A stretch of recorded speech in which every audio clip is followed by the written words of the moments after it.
A Gênesis segundo o Espiritismo. As Predições segundo o Espiritismo, capítulo 17, as Predições do Evangelho. 17.12, Anunciação do Consolador. 35. Se me amais, guardai os meus mandamentos. Eu pedirei a meu Pai, e ele vos enviará outro Consolador, a fim de que fique eternamente convosco. O Espírito de verdade, que o mundo não pode receber, porque não o vê. Vós, porém, o conheceis, porque permanecerá convosco e estará em vós. Aí, Jesus mostra para nós que, naquele momento, tinha um limite de ensinamento, de informações que ele poderia passar, mais que aquilo, não iriam compreender. Embora a mediunidade era latente entre eles, usavam-se constantemente, conforme era o caso das profecias, para profetizar. Quem profetizava era uma pessoa, normalmente incorporado por um espírito. Em outras igrejas aparecia vozes diretas. Para que isso aconteça, tem que ter um médium de efeitos físicos. E a mediunidade era amplamente usada pelos primeiros cristãos.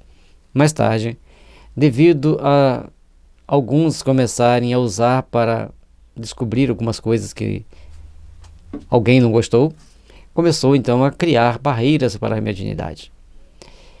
E principalmente criar barreira com relação à reencarnação. Entramos então na Idade Média, a Idade das Trevas, e a partir do advento do protestantismo, que dá um baque muito grande no poder da Igreja Católica, é possível então começar a trabalhar para a doutrina espírita, além, é claro, do desenvolvimento da ciência, que começa a afastar a religião das universidades, das escolas e da vida das pessoas em si. Devido ao excesso de autoritarismo, excesso de ações nocivas, nefastas, por parte da Igreja Católica durante a Idade Média, não vamos condenar a Igreja e nem as pessoas, que podemos ser nós mesmos, reencarnados hoje, que cometemos aquelas atrocidades. Portanto, estamos nos contextuando dentro do contexto histórico, para a gente poder entender então que, quando Kardec vem, já tinha toda uma base de trabalho, de quebra de poderes, de estabelecimento de padrões de liberdade de pensamento, para que então ele pudesse passar para nós as mensagens que estão aí. E a questão de esse Espírito de verdade, que vai nos orientar, que vai nos direcionar pelos caminhos do processo de evolução, é a chave para o crescimento de todos nós, para o engrandecimento íntimo que nós precisamos. Mas o Consolador, que é o Espírito Santo, que meu Pai enviará em meu nome, vos ensinará todas as coisas, e fará vos lembreis de tudo o que vos tenho dito. João, capítulo 14, versículo 15 a 17 e 26. O Evangelho segundo o Espiritismo, capítulo 6. A partir do momento, então, aqui, Jesus deixa claro para a gente. Um determinado momento virá o Consolador e vai ficar com as pessoas para sempre. E a doutrina espírita se coloca na condição do Consolador por quê? Não é uma pessoa que vai vir para gerenciar as informações, gerenciar os ensinamentos. São os espíritos. E compete-nos estudar para diferenciar os espíritos bons dos espíritos maus, os espíritos sinceros dos espíritos hipócritas. Não acrediteis em todos os espíritos, mas verificai se os espíritos são de Deus. A partir do momento, então, que nós começamos a entender a mensagem divina, nós vamos trabalhar intimamente para nos edificarmos para as bênçãos do Pai, para as bênçãos que as luzes sagradas virão iluminar nossos corações. 36. Entretanto, digo-vos a verdade. Convém que eu me vá, porquanto, se eu não me for, o Consolador não vos virá. Eu, porém, me vou e vô-lo enviarei. E quando ele vier, convencerá o mundo no que respeita ao pecado, à justiça e ao juízo. No que respeita ao pecado, por não terem acreditado em mim. No que respeita à justiça, porque me vou para meu Pai e não mais me vereis. No que respeita ao juízo, porque já está julgado o príncipe deste mundo. Então Jesus deixa 3 gradações para que nós possamos entender que virá o Consolador e restabelecerá as coisas, mas tem princípios que nós devemos procurar entender, compreender para podermos aceitar o Consolador. Não adianta acharmos que vamos seguir o Consolador se a gente não procurar entender, compreender certos princípios e darmos os passos necessários para o aperfeiçoamento íntimo, para o entendimento superior da nossa existência. Tenho ainda muitas coisas a dizer-vos, mas presentemente não as podeis suportar. Quando vier o Espírito de verdade, ele vos ensinará toda a verdade. Porquanto não falará de si mesmo, mas dirá tudo o que tenha escutado e vos anunciará as coisas por vindouras. Ele me glorificará, porque receberá do que está em mim e vô-la anunciará. João capítulo 16, versículos 7 a 14. É importante nós lembrarmos que o advento do Espírito de verdade veio trazer para nós o Consolador que há de nortear as nossas vidas. Mas nós também temos que entender que nem todos os médiuns vão receber o Espírito de verdade. Muitos vão receber o Espírito da mentira e o Espírito de mentira, de hipocrisia. Compete à equipe mediúnica a conhecer bem o Evangelho para esclarecer esses espíritos e mostrar para eles as verdades transcendentais da vida, as verdades que nos impulsionam para o crescimento, para o aprimoramento daquilo que nós precisamos estabelecer como meta para a nossa evolução, para o nosso crescimento. 37. Esta posição, não há contestar, é uma das mais importantes do ponto de vista religioso, porquanto comprova, sem a possibilidade do menor equívoco, que Jesus não disse tudo o que tinha de dizer, pela razão de que não o teriam compreendido, nem mesmo seus apóstolos, visto que a eles é que o Mestre se dirigia. Então, naquele momento tinha muitas informações para passar, mas não dava para passar porque ele tinha que aprender o básico, tinha que aprender o amor, a confraternização, a solidariedade, tinha que entender a importância de fazer a caridade, fazer o bem. Mais tarde, vindo o Consolador, pegando esta base, ampliaria o entendimento humano, já com a mente mais voltada para entendimentos superiores. Se lhes houvesse dado instruções secretas, os evangelhos fariam referência a tais instruções. Ora, desde que ele não disse tudo a seus apóstolos, os sucessores destes não terão podido saber mais do que eles, com relação ao que foi dito. Ter-se-ão possivelmente enganado quanto ao sentido das palavras do Senhor, ou dado interpretação falsa aos seus pensamentos, muitas vezes velado sob a forma parabólica. Entender plenamente a forma com que Jesus falava, muitas das vezes ele explicava alguma parte das parábolas para os apóstolos e eles deixaram escrito para nós, como a parábola do semeador, mas explica no Senhor. E ele então faz a explicação da parábola do semeador. E aqui também vai trazendo para nós pontos importantes para que a gente aprenda a redimensionar nossas vidas e a entender a importância do trabalho íntimo de refazimento como espírito imortal na busca ascensional para as realizações superiores da vida. As religiões que se fundaram no Evangelho não podem, pois, dizer-se possuidoras de toda a verdade, porquanto ele, Jesus, reservou para si completar ulteriormente suas instruções. O princípio da imutabilidade em que elas se firmam constitui um desmentido das próprias palavras do Cristo. As religiões, então, que começaram a dizer-se defensoras do Evangelho, detentoras do Evangelho, em um dado momento elas começam, então, a deixar lacunas, porque tudo aquilo que ela se achava imutável, vem a ciência e mostra as consequências daqueles atos, a consequência e a possibilidade da mutabilidade daqueles fatos. Portanto, todos nós temos que saber que tudo muda de acordo com as circunstâncias, de acordo com o tempo.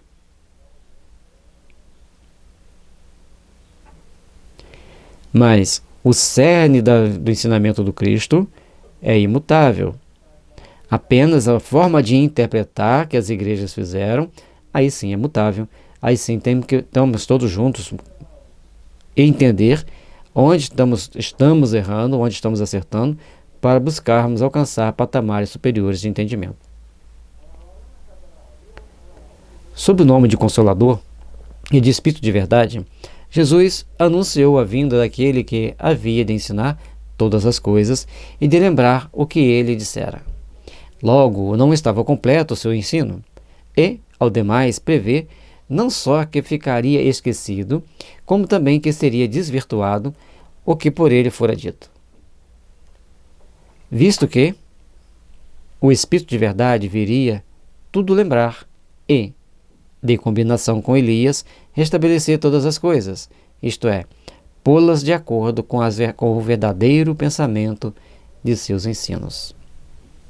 Aí, então, nós temos que colocar o ensinamento do Cristo em prática, nós temos que entender o ensinamento do Cristo e começarmos, então, a darmos os passos necessários ao processo de aperfeiçoamento, ao processo de aprimoramento dos nossos sentimentos, para que tenhamos melhores condições de vivenciarmos o Evangelho.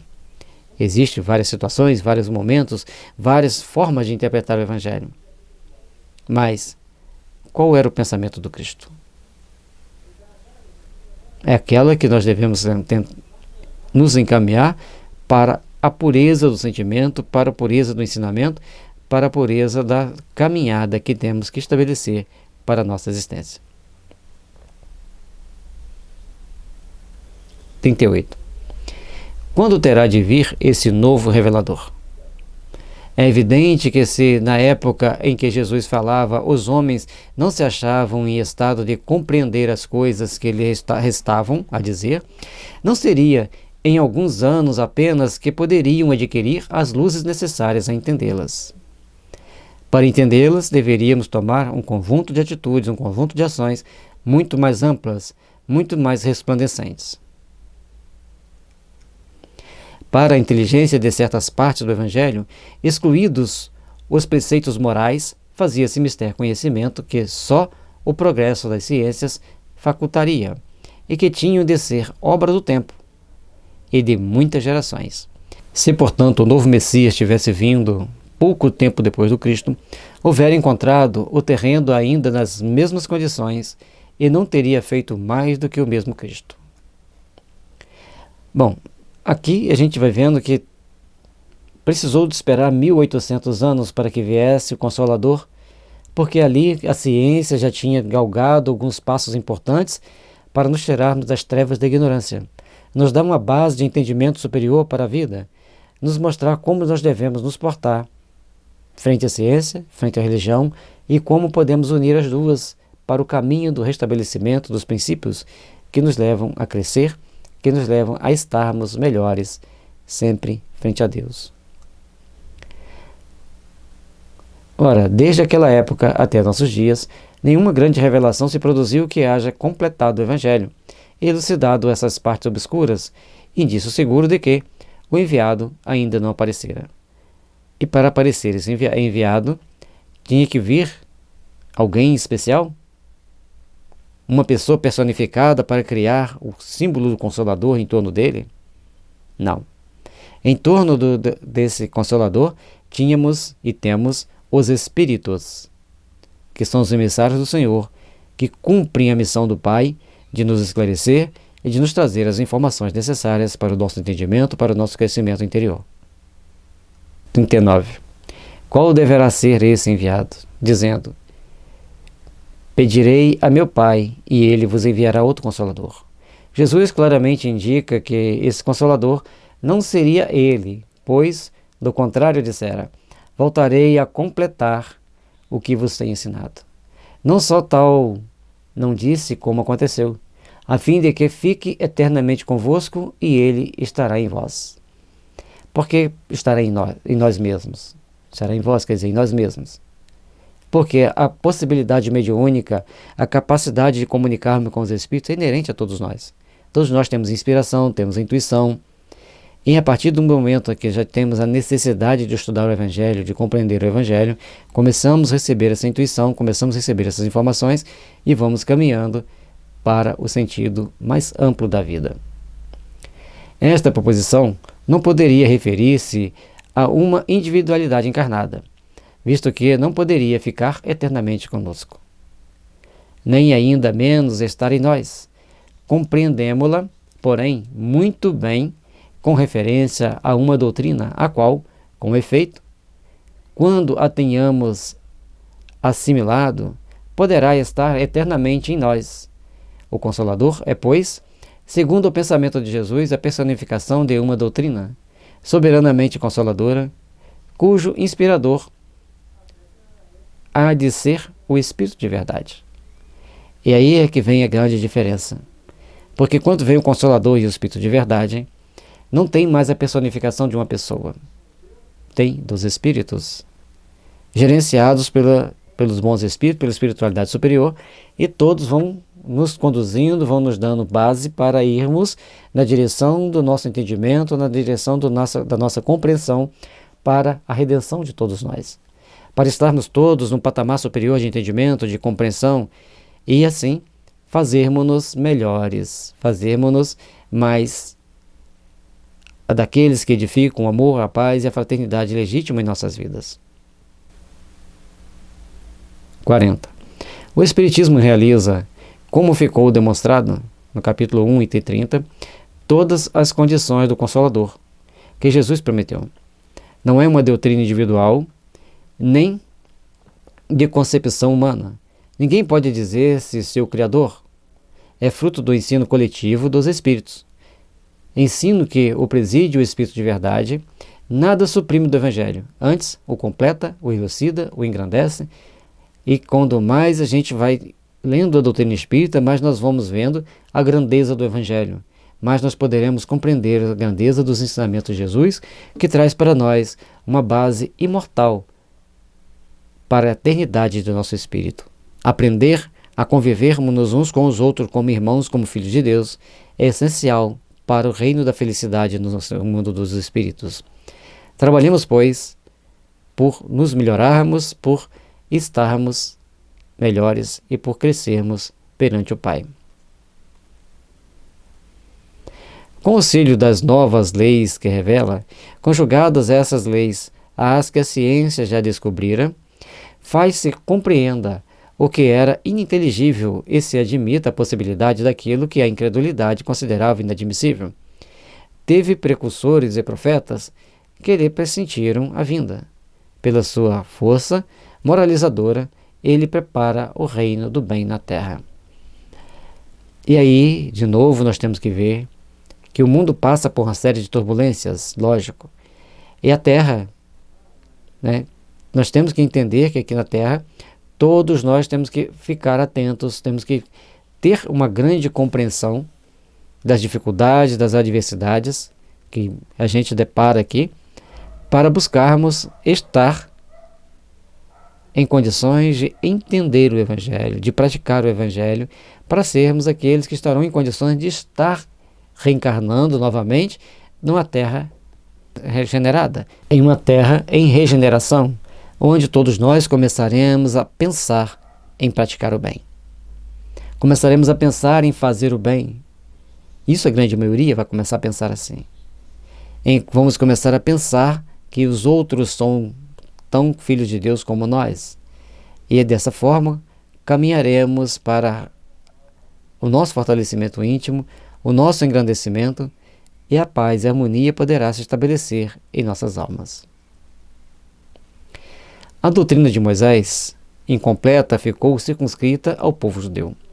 A de Jesus, mais completa, se espalhou por toda a terra mediante o cristianismo, mas não converteu a todos. O Espiritismo, ainda mais completo, com raízes em todas as crenças, converterá a humanidade. Não converterá a humanidade ao Espiritismo, mas converterá a humanidade à religiosidade, ao entendimento, à reflexão. Para chegarmos todos na Terra, serem praticantes do Evangelho do Cristo, serem aqueles que realmente seguem os ensinamentos do Cristo, aí levará mais algumas centenas de gerações.